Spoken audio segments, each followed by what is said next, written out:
나오신 여러분 주님의 이름으로 환영합니다. 예비하신 주님께서 예배하신 풍성한 은혜가 여러분의 있기를 간절히 소원합니다.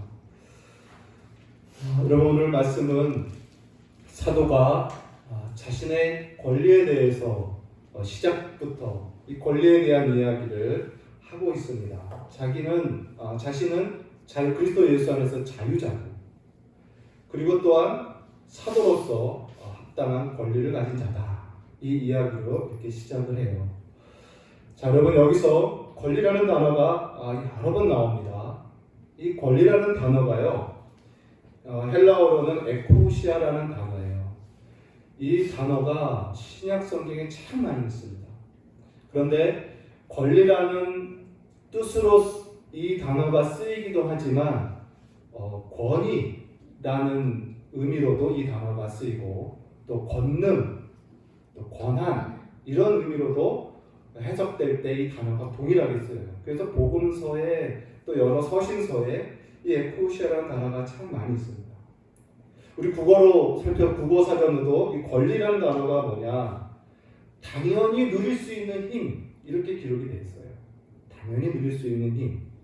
지금 바울이 내가 사도로서 당연히 누릴 수 있는 권리가 있다, 이것을 지금 이야기를 하고 있는 거예요.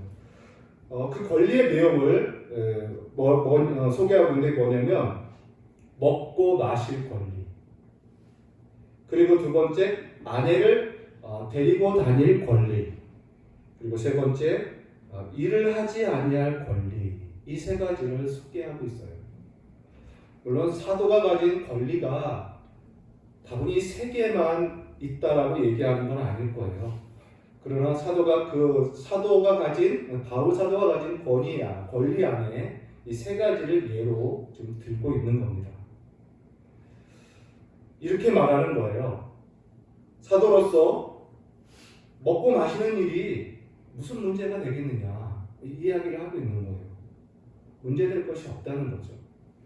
사도가 음식을 먹고 음료를 마시는 것을 보고 탐욕스럽다 할 수 있겠느냐, 사도가 음식 먹고 음료 마시는 것을 사치스럽다고 비난할 수 있겠느냐? 그렇지 않다는 거예요. 음식을 먹고 마시는 것은 너무나 자연스러운, 모든 인간이 갖는 자연스러운, 매우 상식적이고 합리적인 권리다. 하물며 사도일까 보랴, 이런 이야기인 거예요. 두 번째로, 사도가 믿음의 자매 중에 아내를 취하는 일, 또 그리고 그 아내와 함께 다니는 일, 그것이 무슨 흠이 되겠느냐, 이런 말이죠. 사도로서 아내를 취하는 것, 아내와 결혼하는 것이 그게 정욕적인 일이냐, 그것이 육적으로 타락한 것이냐, 그럴 수 없다라는 거예요. 이것은 매우 자연스럽고 매우 합리적인 권리다라는 거예요. 하물며 사도일까 보랴, 이 이야기입니다. 그리고 세 번째도, 사도가 일하지 않는 것이 무슨 문제가 되겠느냐, 이 이야기를 하는 거예요. 여기서 말하는 일이라는 것은 일반적인 노동을 말하는 게 아니고 생업을 말합니다. 생업. 그러니까 사도가 생업을 갖지 않는 것이 무슨 문제가 되느냐, 이런 뜻이에요. 그러면 사도가 하는 일은 무엇입니까? 사도가 하는 일, 사도가 하는 노동, 무엇입니까? 복음을 전하는 거예요. 그리고 교회를 세우는 것입니다. 말씀을 가르치는 것입니다.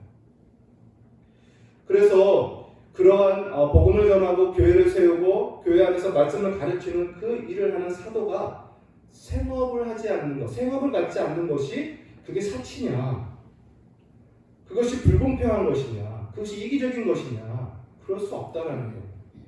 왜냐하면 하나님이 세우신 공동체의 원리가 있습니다. 여기 구약 성경에 잘 나와 있는데, 하나님의 백성의 공동체 안에 여러 지파들이 있는데 그 중에 레위 지파 한 지파를 택하여 주의 성전을 섬기게 하죠. 다른 지파들은 땅을 다 기업으로, 생업으로 받습니다. 그러나 레위 지파만 땅이 아닌 성전을 기업으로 받아요. 그러면서 하나님께서 말씀하십니다. 너희의 기업은 땅이 아니라 나 여호와니라. 이제 레위 지파의 기업은 땅이 아닌 여호와가 기업인 거예요. 그러면서 그 다른 지파들이 하나님께 제사하러 가지고 온 예물, 그 복이죠. 예물을 양식 삼게 하고 또 성전세를 내게 하셔서 그 성전세로 삶을 유지하게 하고 그다음에 또 농산물을 갖고 오면 그것으로 그 음식을 취하게 하는 이런 원리를 하나님께서 두셨어요. 그러므로 하나님의 백성의 공동체 안에 이 모습은 지극히 자연스럽고 매우 합리적인 모습이라는 거예요. 그래서 복음을 전하는 사도가 생업을 하지 않는 것이 무엇이 문제가 되겠느냐 이렇게 이야기를 하고 있는 것입니다. 더 나아가서 이 세 번째 문제에 대해서는 구체적인 예를 들어요. 오늘 성경에는 내가 사람의 예를 들어서 말한다 라고 하지만 사람의 예라는 게 뭡니까? 일반적인 예로 이성적인 예로 든다는 거예요.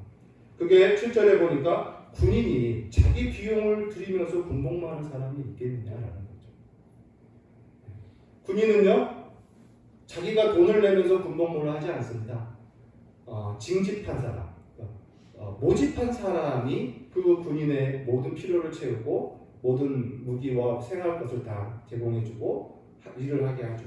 군복무를 하게 하죠. 또 농부를 예를 듭니다. 농부가 포도를 심고 그 열매를 먹지 않겠느냐? 당연히 먹는 거예요. 열매를 먹기 위해 농부가 포도를 심는 거죠. 목동도 마찬가지. 양떼를 기르고 그 양의 젖을 먹지 않겠느냐 하면서 이 사람의 예로 일반적인 예를 들은 거예요. 뿐만 아니라 사도는요 일반적인 예뿐만 아니라 성경의 예도 들어주고 있어요. 그게 이제 9절과 10절입니다. 곡식을 떠는 모세율법에 곡식을 밟아 떠는 소에게 망을 심지 말라라는 신명기 말씀이 기록이 되어 있어요. 그것을 그 말씀을 풀어서 설교하면서 이것이 소를 위한 말씀이냐? 그렇지 않다.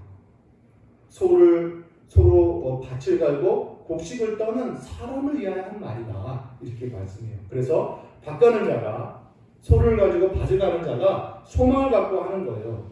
그 밭에서 나는 곡식을 소망하며 또 곡식을 떠는 자도 함께 얻을 소망을 갖고 그 곡식을 떤다 라고 이야기를 하는 거예요. 그러면서 13절에 성전에서 일하는 이들은 성전에서 나오는 것을 먹고 제단에서 섬기는 자들은 그 제단의 재물을 함께 나눈다 이렇게 이야기하죠. 그러므로 11절 말씀이죠. 그러므로 우리가 너희에게 신령한 것을 뿌렸은즉 너희의 육적인 것을 거두기로 과하다 하겠느냐 라는 거예요. 그렇지 않다. 과한 것이 아니라. 그래서 14절에 이와 같이 주께서 복음 전하는 자들이 복음으로 말미암아 살리라라고 친히 말씀하셨다. 이렇게 사도가 얘기를 하는 거예요. 요점은 이거예요. 이 본문과 14절까지의 내용은 그거예요. 사도인 나 바울이 먹고 마시는 일, 그리고 아내를 데리고 아내와 함께 생활하는 것, 그리고 생업을 하지 않는 것, 이것은 사도로서 매우 자연스럽고 합리적이고 합당한 권리가 된다. 이렇게 얘기하는 거예요. 이성적으로나 성경적으로 당연한 권리다. 이렇게 말하는 거예요. 그런데 이후에 놀라운 반전을 이야기합니다. 뭐냐? 그러나 15절에 그러나 나 바울은 이것을 하나도 쓰지 아니하였다. 이렇게 말해요. 너무나 자연스럽고 너무나 당연한 합리적인 그 모든 인간들이 누릴 수 있는 권리임에도 불구하고 나 바울은 그것을 하나도 쓰지 아니하였다. 이렇게 말해요. 이유가 뭐냐? 그것이 그렇게 권리를 하나도 쓰지 않는 그것이 나의 자랑이요 나의 상이다. 이렇게 말하고 있어서 그래요. 자, 여러분 어째서 그것이 사도 바울에게는 자랑거리며 어째서 사도 바울에게 그것이 상이 될까라는 것입니다. 사도로서 하나님께 부름받은 일꾼으로서 고생하는 것 자체가 상일까?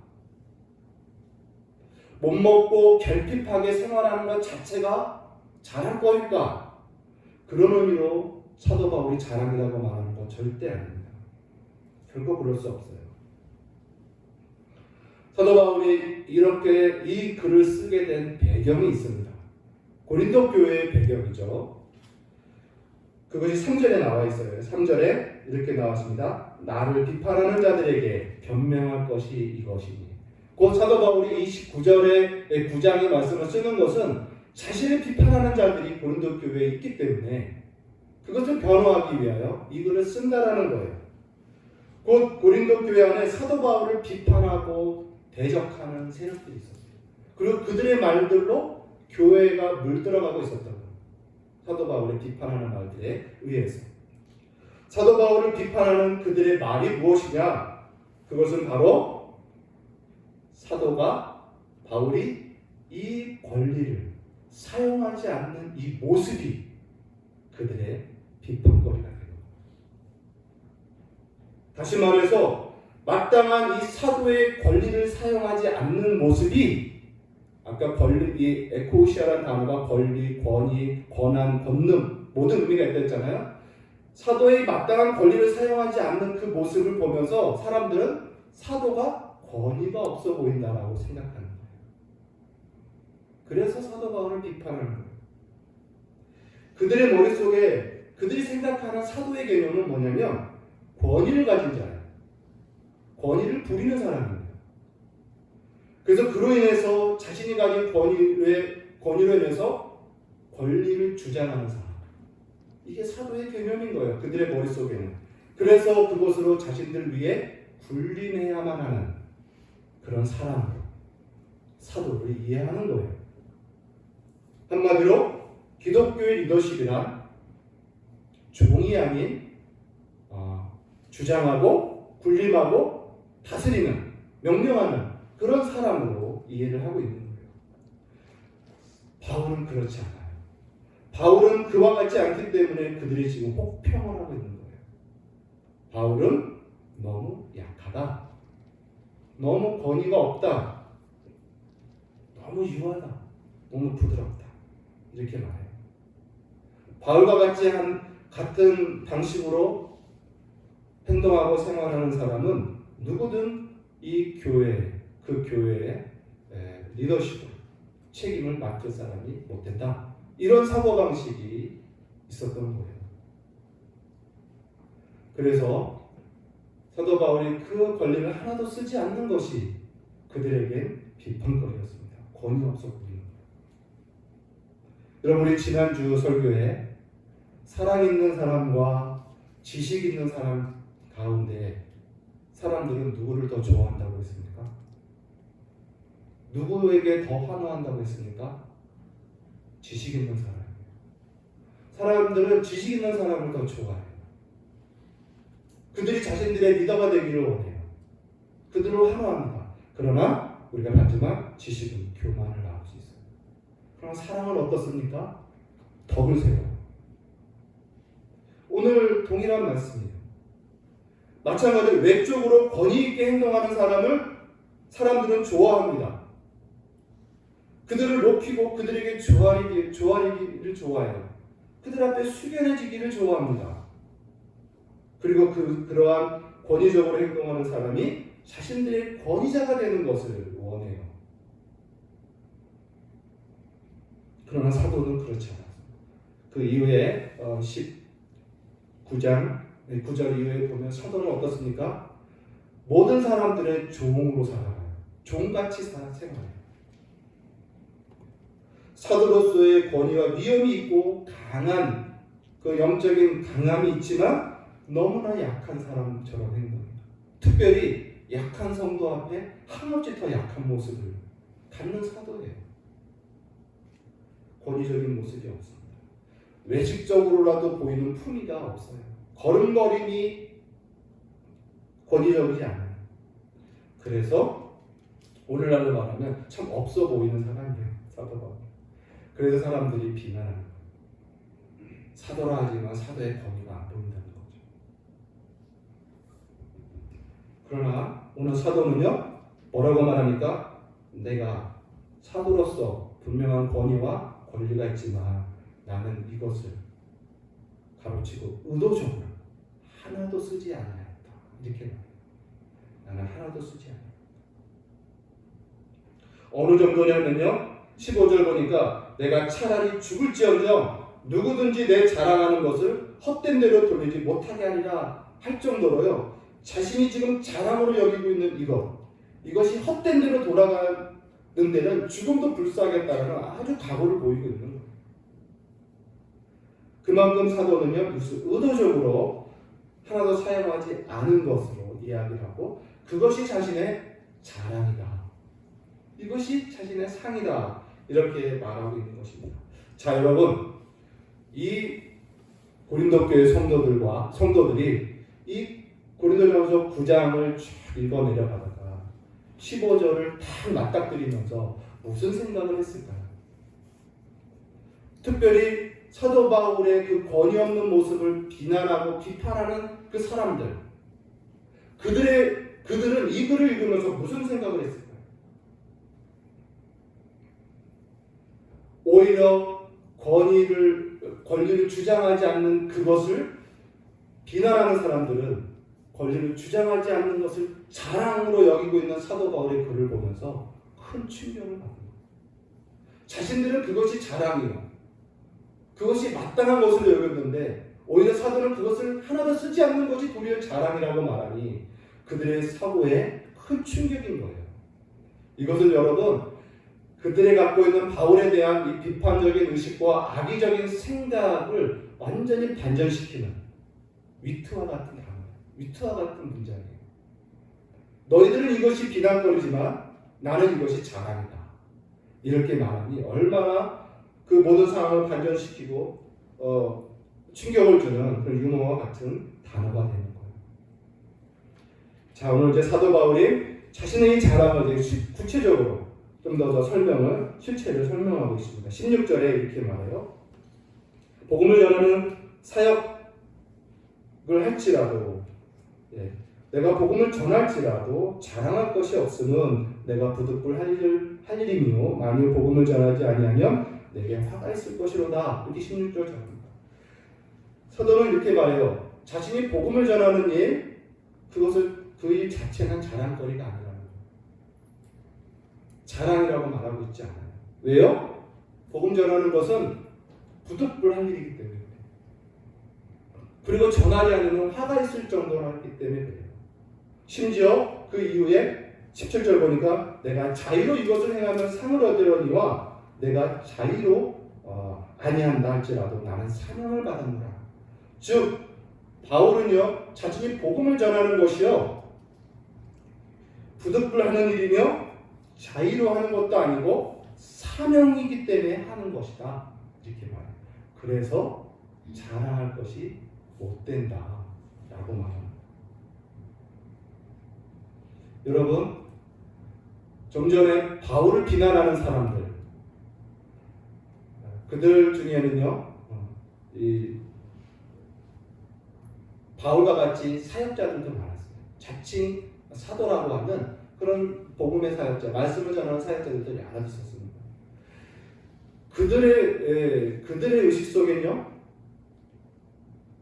이 복음을 전하는 것 자체를 자랑하는 사람들이었어요. 복음 사역하는 것을 자랑하는 사람이에요. 그래서 복음 사역하는 것이 자랑이기 때문에 그 자랑스러운 것에 합당한 보상이 따르는 것을 당연한 권리로 여겼던 거죠. 근데 바울은 그렇지 않았어요. 반대인 거예요. 그러면서 말하는 거예요. 나는 복음 전하는 것이 자랑이 아니다. 왜요? 그것은 마땅히 해야 할 사명이기 때문이라는 거예요. 여러분, 복음 전하는 일을 자의적으로 결단해서 하는 사람의 의식 속에는요, 아까 말한 대로 그 일이 자랑스럽고 거기에 따르는 보상을 원하게 돼 있어요. 자신의 수고에 대해서. 근데 사명을 받은 사람은 어떻습니까? 하늘로부터 받은 사명이기 때문에요, 자랑거리가 될 수 없고 상이 될 수도 없는 거예요. 예를 들면 이겁니다. 누가복음 17장에 보면 예수님께서 우리에게 말씀해서 사도 바울은 이 가치관에 철저히 머물렀던 사람이에요. 뭐냐면 예수님께서 이렇게 말합니다. 너희 중에 누구에게 밭을 갈거나 양을 치거나 하는 종이 있어 밭에서 돌아오면 그더러 곧 와 앉아서 먹으라 할 자가 있겠느냐. 도리어 그더러 내 먹을 것을 준비하고 띠를 띠고 내가 먹고 마시는 동안에 수종 들고 그 후에 너는 먹어라 라고 하지 않겠느냐. 그리고 내가 명한 대로 다 하였다고 그 종에게 감사하겠느냐, 사례를 하겠느냐. 이와 같이 너희도 명령받은 것을 다 한 후에 이르기를 우리는 무익한 종이라 할 것이니, 이렇게 말해요. 결국 사명을 받은 자의 가치관은 뭐냐? 사역에 대한 개념과 가치관은 뭐냐? 사역은 자랑거리가 아닌 거예요. 부득불해야 할 일인 거예요. 그래서 사명자는요, 그 일이 자랑이 아닌 당연히 해야 할, 충성을 바쳐서 해야 할 거예요. 그래서 사명자는 어떤 일에 대한, 그 일에 대한 성과에 주목하지 않습니다. 성과나 어떤 업적을 이루기 위해서 그걸 추구하지 않아요, 사역을. 오직 충성할 뿐이에요. 그래서 자랑이 될 수 없는 거예요. 그러나 사도 바울은 그래서 자신의 복음 전하는 것은 자랑이 아니다, 이렇게 말하죠. 이 설교를 이렇게 쭉 설교를 준비하고 묵상하면서 참 안타깝고 위험한 일이 생각이 나요. 뭐냐면 사역자가 되겠다, 또 목회자가 되겠다 하는 사람들 중에 하나님으로부터 오는 사명이 아니라 자신이 이 목회자를 하나의 직업으로 생각하고 선택하는 경우가 있어요. 그래서 목회자라는 직업을 자신이 일에 선택하고 그 일에 열심을 내서 일을 합니다. 근데 그 사람들의 중심은 뭐예요? 그 직업에 과업이 따라야 돼요. 그냥 자신이 선택했고 그 일을 자랑으로 여기면서 하기 때문에 성과에 그들은 주목하게 돼 있어요. 그 성공을 거두려고 애를 쓰고 열심을 내고 수고를 합니다. 그러면서 그 열심과 수고가 그래서 그들의 자랑거리가 되는 거예요. 그리고 그들의 상도, 그들이 바라는 상도 뭡니까? 이 땅에서의 성공이죠. 목회적인 성공, 사람들의 인정, 이런 사람들에게 자랑스러운 이런 것들인 거예요. 그러나 사명자는 그렇지 않아요. 하늘로부터 사명받은 자는 자신의 사역이 자랑하지 않아요. 부득불할 일이기 때문에 충성할 뿐이고 하나님만 바라보는 거예요. 그래서 시험에 들지 않는 것입니다. 사도가 오늘 나는 부득불 전한다, 또 전하지 않으면 화가 있을 것이다, 이 표현을 쓰다 보니까 우리가 머릿속에 사도 바울도 참 복음 전하는 일이 참 무거운 짐이었구나 라는 어떤 그런 이미지를 가질 수도 있는 그런 표현이기도 해요. 근데 그렇지 않아요. 바울이 나는 부득불 전한다, 또 전하지 않으면 화가 있을 것이다 라고 하는 이 표현이 쓴 것은요, 자신이 전하지 않을 수밖에 없는 매임받은 자, 묶인 자다, 이런 의미를 쓰는 거예요. 다시 말해서 무거운 짐, 고달픈 어떤 사역, 이런 의미가 아니라 오히려 반대예요. 복음의 은혜를 깨닫고 나니, 그 복음의 영광을 맛보고 나니, 그 복음의 능력을 맛보고 나니 그 능력과 영광과 그 은혜에 사로잡혀버린 거예요. 사로잡혀서 그 복음을 전하지 않을 수 없게 되었다, 이런 의미인 거예요. 압도되는 거죠. 복음에 압도되어서 자신의 인생이 거기에 이끌려가는 거예요. 그런 의미로 내가 부득불 매였고 나는 전하지 않으면 기쁨이 없는, 오히려 화가 되는 그런 인생이 되었다, 그런 인격과 성품이 되었다라는 것을 말하는 거예요. 바울은 이어서 자신의 상도 계속해서 말합니다. 그래서 18절에 내 상이 무엇이냐? 내가 복음을 전할 때 값없이 전하고 복음으로 말미암아 내게 있는 권리를 다 쓰지 않는 이것이냐. 두 가지예요. 자랑과 비슷합니다. 내가 복음을 전할 때 값없이 전하는 것. 값없이 전하는 것. 무슨 말입니까? 복음을 전할 때 복음을 전했으니 듣는 회중들에게 강연비를 요구하지 않는 것. 강사가 무슨 강연비를 요구하듯이 요구하지 않았다. 값없이 복음을 전했다, 그 이야기를 하는 거예요. 또 하나는 뭡니까? 그 복음으로 말미암아 내게 있는 권리를 다 쓰지 않아요. 아까 말한 그것이죠. 다 쓰지 않아요. 여러분 이것이 왜 상일까요? 이 두 가지의 모습을 사도 바울이 상이라고 말하는데 이게 왜 상일까요? 혹자는 이렇게 말해요. 바울은 지상에서 그 어떠한 것도 받지 않고 그 어떠한 것도 누리지 않고 고생하며 살았기 때문에 사역했기 때문에 천국에 가서 그 고생과 그 수고에 주님이 갑절로 영광스러운 상을 줄 것이다. 이렇게 이야기를 해요. 그럼 만약 그렇다면요. 이것은 공로사상이 돼요. 공로사상. 사도 바울, 복음의 사람인 사도가 이런 사상을 가질 수가 없어요. 여기서 고생하고 여기서 핏절한 만큼 비례하여서 천국에서 상급으로 받을 것이다. 이건 아주 잘못된 사상이에요. 반기독교적인 사상. 복음의 은혜를 깨달은 사람, 사도에게는 이런 생각을 가질 수가 없는 거죠. 왜 그러면 이것이 상이냐? 이렇습니다. 그럼 복음이 무엇입니까? 사도 바울이 갖고 있는 복음, 우리에게 전해진 복음, 복음이 무엇이에요? 은혜예요. 은혜. 복음은 은혜예요. 값없이 받은 은혜의 소식이 복음입니다.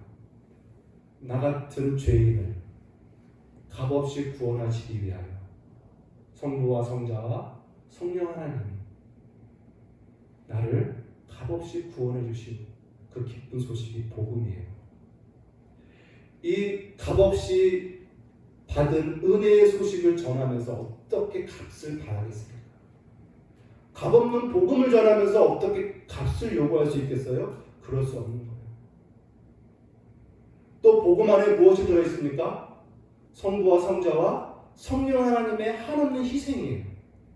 그는 존귀하시지만 우리 인간이 되어서 낮아지신, 그리고 죽기까지 순종하시고 인간이 보여준 최고의 겸손을 보여주신 거예요. 섬김을 보여주신 거예요. 모든 권리를, 마땅한 권리를 다 포기하시는 그런 사랑과 희생을 통하여 이루어진 게 복음이잖아요. 그러니 이 복음을 전하면서 바울이 복음대로 살아가는 거예요. 마땅한 권리도 그는 그걸 쓰지 않으면서 복음을 전했던 것입니다. 이것이 바울의 상인 거예요. 자신이 자랑하고 싶은 거예요. 다시 말해서 이것은 23절에 보면 이렇게 표현되어 있어요. 이것을 이렇게 말해요. 23절에 내가 복음을 위하여 모든 것을 행하면 복음에 참여하고자 합니다. 사도 바울은요, 복음을 전하면서 복음에 참여하기를 원했던 사람이에요.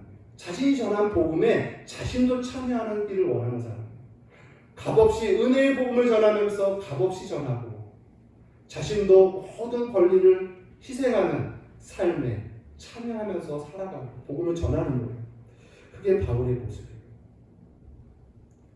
바울은 끊임없이 복음 안에 거하고 복음대로 살아가는 것을 그는 자랑하고 그는 사고로 여겼던 것입니다. 다시 말하면요, 은혜로 사는 거예요. 은혜. 이것이 바울의 상입니다. 사랑하는 성도 여러분, 우리도 마찬가지예요. 저와 여러분 모두가 이 은혜의 복음으로 구원을 받았어요. 다 값없이 은혜로 복음을 받았어요. 그러면 우리는 어떻게 살아야 됩니까? 우리도 복음으로 살아야죠. 복음대로 살아가요. 은혜로 살아가요. 은혜의 사람이 되는 거예요. 값없는 사람이 되는 겁니다. 값없이 주고, 값없이 섬기고, 값없이 살아가는 인생이 되는 거예요. 그래서 누구든지 대가를 바라지 않고 값없이 용납하고, 값없이 수용하고, 값없이 친절을 베풀고, 값없이 용서하고, 값없는 인생을 사는 거예요. 이게 복음에 참여하는 자의 모습이에요. 그래서 은혜의 이 복음의 사람은요, 화합, 이 몸에 배어있는 사람, 화합하는 사람. 은혜의 복음을 받은 우리는 이렇게 자유롭게 살아갈 수 있습니다. 사도 바울처럼. 어디서든지 화평을 누릴 수 있습니다. 어디서든지 겸손을 누릴 수가 있습니다. 이것이 복음을 아는 자요, 복음에 참여하는 자요, 복음을 전하는 자요, 복음대로 사는 자의 모습이에요. 사랑하는 성도 여러분, 우리 모두가 이 복음이 가르치는 은혜의 사람이 되시기를 바라요. 바울은 이게 자랑이에요. 복음이 가르치는 사랑의 사람이 되기를 바라요. 복음이 가르치는 희생과 용서와 용납의 사람이 되기를 바라요. 다시 말하면 복음 안에 있는 예수 그리스도의 형상을 날마다 닮아가는 그러한 사람이 되는 거예요. 이것이 바울이 말하는 상입니다. 사랑하는 성도 여러분, 오늘 본문에서 이 귀한 교훈을 받고 저와 여러분 모두도 이 복음의 사람, 바울과 같이 은혜의 사람, 그것을 자랑하고 그것을 상으로 여기는 귀한 성도 되시기를 주의 이름으로 간절히 소원합니다. 기도하겠습니다. 살아계신 하나님, 감사합니다. 참으로 험악하고 악한 추한 우리의 인생에, 우리의 심령 속에 귀하고 귀한 복음의 말씀을 가르쳐 주셔서 우리가 또한 어떤 인생을 살고 어떠한 사람으로 살아갈지를 가르쳐 주시면 감사합니다. 하나님, 우리도 오늘 이 복음의 사람이 되어서 복음대로 살며 은혜의 사람으로 값없이 살아가는 귀하고 복된 종들 다 되게 도와주시옵소서. 예수님의 이름으로 감사하며 기도합니다. 아멘.